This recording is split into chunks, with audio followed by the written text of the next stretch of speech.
We live in a very challenging world, one that seeks to destroy our faith at every turn. Now, this is not unlike the environment that Timothy finds himself in as he serves the church at Ephesus. So Paul writes him 2 letters of instruction and encouragement. And from the tone of the second letter, we could conclude that Timothy is struggling.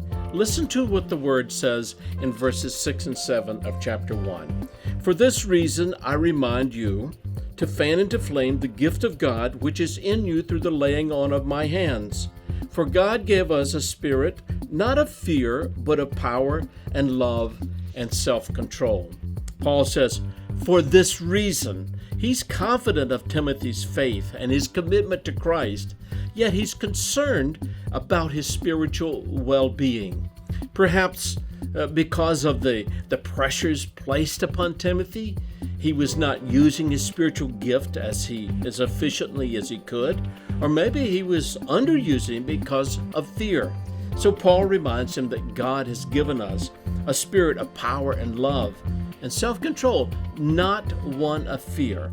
You know, God gives every believer spiritual gifts, and these are special enablements for the completion of our own God-given ministry. Now, what causes the flame of the gift to fade? Doubt and fear would certainly do that. Sin also squelches the flame. You know, sin is so subtle. It sneaks in, it captivates us when we least expect it. I don't think Timothy was involved in some huge sin.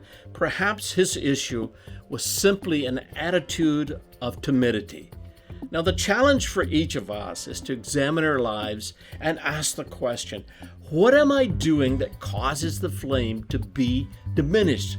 Perhaps it's more of an attitude than anything else. As a young boy, we did a lot of camping, and in the evening, we'd build a huge fire in the middle of the campsite. The flames would be leaping high into the air. But by the next morning, it looked like a pile of white ashes. Now, if you thought the fire had gone out, you were wrong. If you placed twigs and small pieces of wood on top of those white ashes, poke it with a stick, get down on your knees and gently blow, it would only be a moment or two when a flame would flicker, very small at first. But if you kept blowing gently, all of a sudden it would burst forth into full flame. Now that's what Paul is saying to each of us.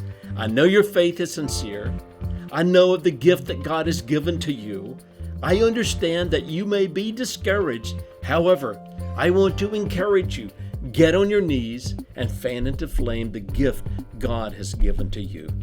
Ask God to help you. Ask the Holy Spirit to blow a fresh wind into your life. Remember this, God has given you a spirit of power and love and self-control, not one of fear.